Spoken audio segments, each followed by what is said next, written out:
For people that don't know, DJ De Leon is a huge circuit DJ in the community, has been doing it for years. I've met him years ago in Los Angeles when we both lived there, and you just recently moved to New York.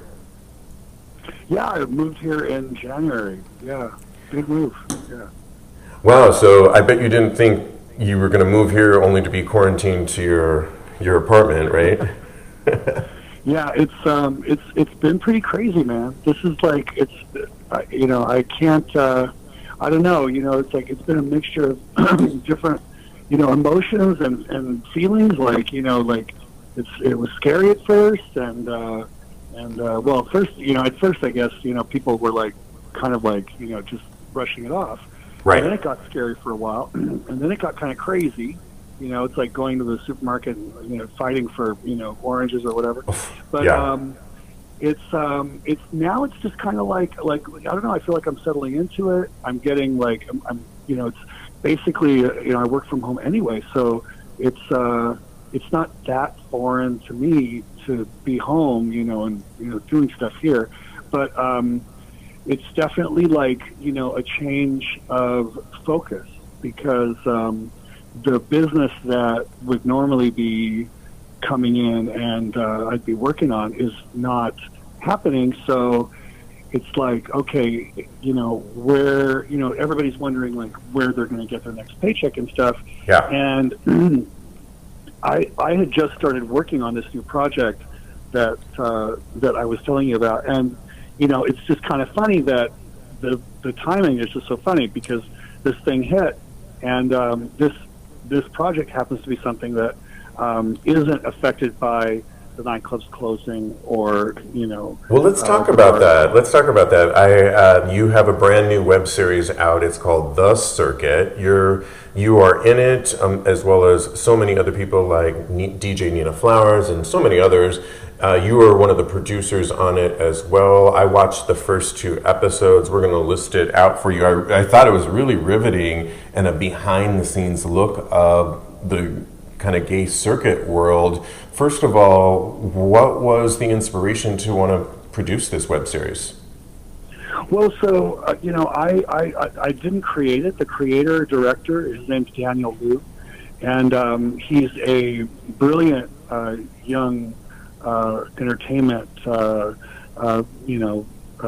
editor, director, filmmaker. The filming of it is excellent, by the way, so kudos to him. He's done a great job, and his cinematographer Sam Dara and his other producer Trey.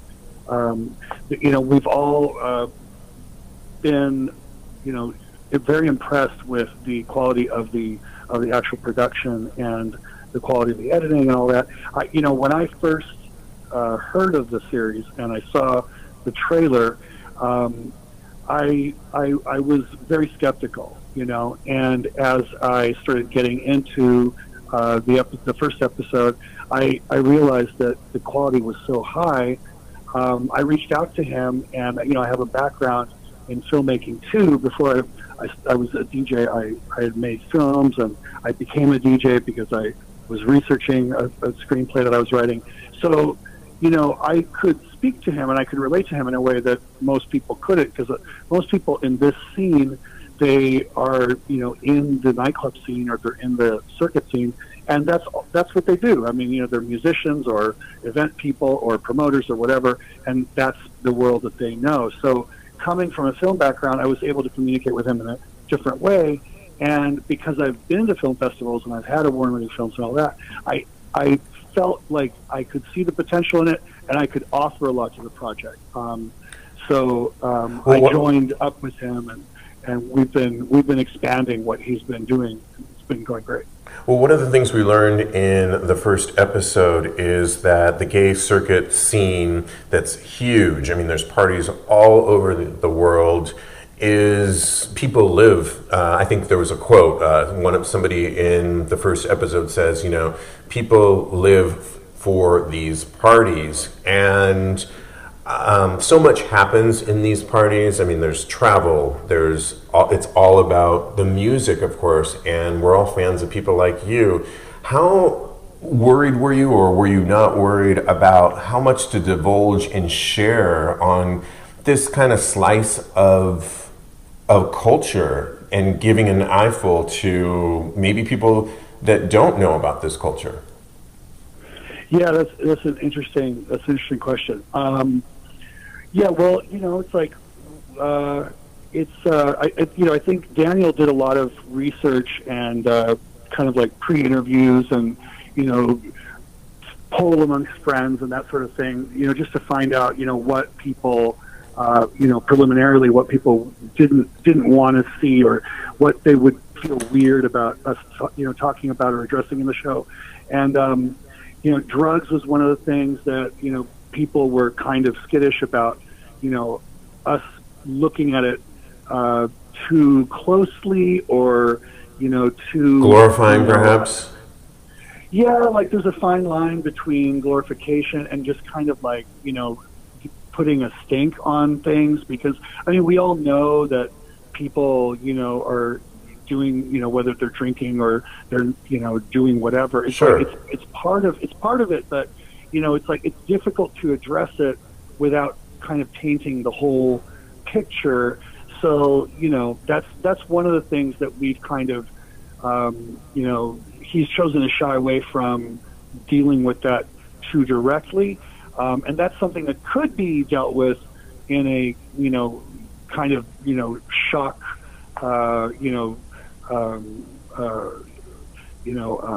documentary or something else. Well, no, kind of like an over the top sort of like just to get just to shock people in kind of like a sensational way. Well, we couldn't handle that in a sensational way, but we don't want to. There's also sex, and there's a lot of stuff in there that you could cover, but it's like we've tried to look at the most sort of positive and constructive parts of the scene, and the parts of the scene that really bring people together and make the scene worthwhile. And at the end of the day, it's really about coming together with your friends and the community of the scene. So that's sort of the focus of it. So far, I got that messaging, and it definitely doesn't shy away. I like that it didn't, so far at least in episodes 1 and 2, particularly episode 1, you talked a little bit about the drug usage, and there's definitely an alluding to somebody that maybe parties a little bit too much in one episode, and a friend, questions how much he did. But on the other hand, I think it's giving an eyeful for so many naysayers that, what do you want to tell a lot of those? Because what I got out of this was it's all about the music. The music is what, and you guys as DJs, you yourself and so many of the ones featured in this, Nina Flowers and so forth, the reason so many people come together is to see some of their favorite DJs and producer DJs like yourself. Talk a little bit about that and the music side of it. Sure. Yeah. It's both things. It's about coming together and sharing an experience with people that you care about and with people that and your friends, stuff like that. But it is about the music. It's interesting.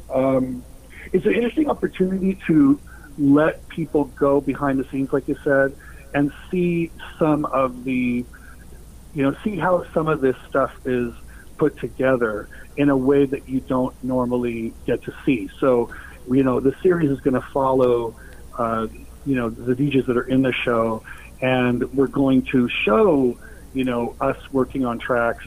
We're going to, show the process of how the ideas sort of come about and how they get developed, and, hopefully show the creative process in a way that is illuminating and exciting for people to, to watch and to kind of like come along with us on. So, you got a little bit of a taste in that first episode. The second episode, we have a little bit more, and I get introduced in the second episode, and I meet with Joe Pacheco, and we call Nina Flowers on a Skype call, and we talk to her about doing a track together, which is something that we would really love to get into, actually in the studio and shoot in the studio and be able to sort of produce this track on camera, which would be a really interesting experience. Before we tell people how they can watch it, because it's out right now, and you're dropping a new episode, I know, tomorrow. There's a porn star, I believe, a couple of them that are on the show. What juiciness can you share with us that we're going to see? I don't know if there's a whole lot of juiciness that we've had so far, happen behind the scenes or anything. But I do think that there will be some juicy stuff coming in the near future. Well, I thought it was juicy just watching you all and learning so much about it. I've been to a lot of the parties myself, so I know a lot of these. The first episode featured a popular party that's been going around the country, Meet, M-E-A-T, which was a lot of fun, and so much happens on stage with the performers, and then of course you got the music. Talk a little bit about how you're rolling out these episodes, because they're on YouTube right now. You've got a website. The first two are out that people can watch, and then tomorrow there's a new one. Yeah, and I do think there's an interesting opportunity to show some of the events that are maybe more fetish oriented, like Folsom or something like that later, which would be great to do, and could be really interesting from a juiciness standpoint. But yeah, so you guys are already juicy, so don't worry. But there's always room for more, of course. Oh yeah, definitely. We've got 2 episodes out. The third one comes out tomorrow. We're also starting a live stream, like a DJ live stream thing that we're going to do after the episode drop tomorrow. So tomorrow at 9 Eastern, we have the episode stream on YouTube, and then we're doing this live circuit experience that combines HD visuals. It's not just like a DJ spinning on a webcam. It's like a actual like festival visual experience with HD visuals and high quality audio, live DJs, live DJing, all put together and then multi-streamed across multiple platforms. So we'll be on YouTube Live, Facebook Live, Zoom, where you can actually enter our Zoom experience and watch the visual presentation at the same time while you're watching other people in their homes. And, everybody's sort of like in their own little window having their own little private party. So that Zoom type of, virtual nightclub is something that's becoming more popular now since everything's closed.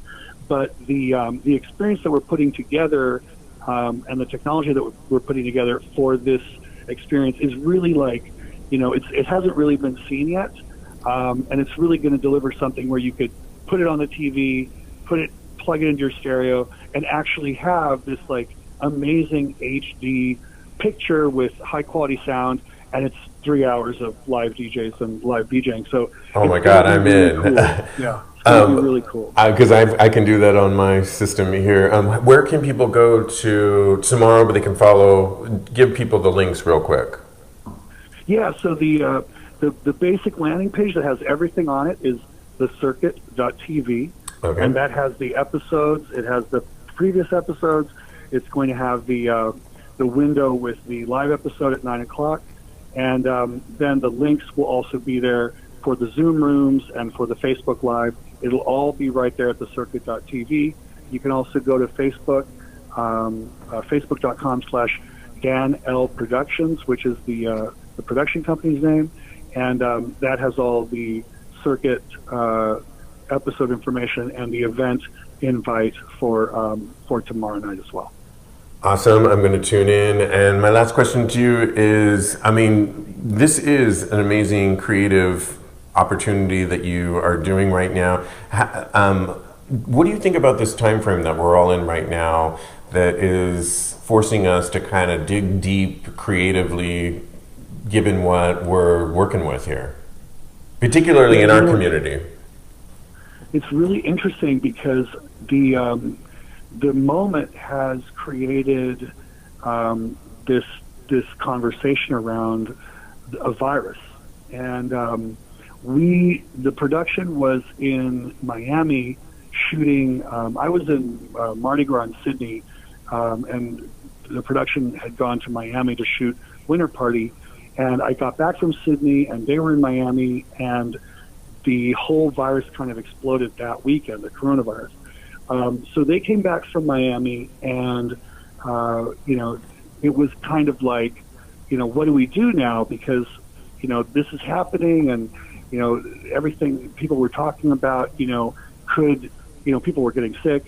Could these events and events like it and other nightclub events and other gatherings, where you have a lot of people together, could that have contributed to people getting sick and people dying? Right. So this is it was immediately a really hot topic, and it made us all think about the connective tissue between the coronavirus and, another virus called HIV that this community has dealt with in the past. And we started developing a concept for a documentary feature film that we want to make over the summer. So kind of a companion piece to the series where we would take that basic step of, okay, coronavirus, people dying, and kind of go, okay, well, the gay community has experience with a virus. AIDS wiped so many people out. We're another pandemic, yeah, and there's no cure for that. There's no vaccine for that. So that also led to the birth of the circuit. So the circuit was born out of these large fundraising galas that they would have for AIDS, and eventually they started doing parties to raise money, and it became the white party and the black party and all this stuff. So that has led us to want to make a documentary that basically talks about the origins of the circuit in relation to the AIDS virus, and that relates to the virus we have today. So hopefully that will be a vehicle for us to talk about the circuit, the history of the circuit, and what people went through in the 80s and 90s leading up to the development of the circuit, in a way that the mainstream might actually pay attention and be educated on that, because it's we have to deal with a lot of bias in our community, and they used to point fingers at us and be afraid because you can catch AIDS or whatever, and now they're trying to blame us for coronavirus. I mean, there's conspiracy theories out there about that, which is ridiculous. But I mean, they're always blaming us. Yeah, absolutely. I mean, yeah. So it would be interesting to do that, and use that as an opportunity to hopefully get to communicate to the mainstream about what we went through and what we've survived and why we do what we do and what we do, because they don't really gay culture and LGBT queer culture has exploded sort of within the mainstream zeitgeist over the past few years, and it's kind of everywhere, so it's the right timing. So it's just kind of an interesting opportunity. This virus hits, we're all in lockdown, we're all, hunkered down at home with, social distancing and all this stuff, and yet it has opened the door to maybe talk about our history in a way that might actually make sense to regular, people in the middle of the country or wherever. So that is interesting. That's an interesting opportunity. Dan DeLeon, I thank you so much and congratulate you on your new show, The Circuit, that you're one of the producers on and starring in as well. People can go to thecircuit.tv, correct? Yes.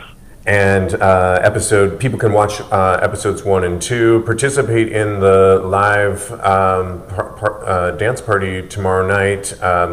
Real quick, tell everybody about that again before I let you go.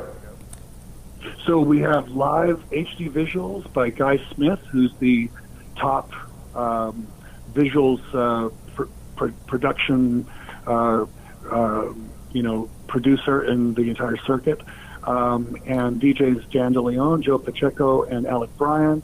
So we're going to have a live VJ experience. It's going to be really cool. You can watch it across multiple platforms, and you can also join in the Zoom room, which will have hundreds of people and all partying together. So it should be a very, very, very cool experience, and definitely something that hasn't been seen yet. I love it. I love it. Thank you so much, Dan. And when we get out of this, let's get together since you're my Definitely. neighbor now. Definitely, Steve. Thank you so much. Absolutely. Thanks so much.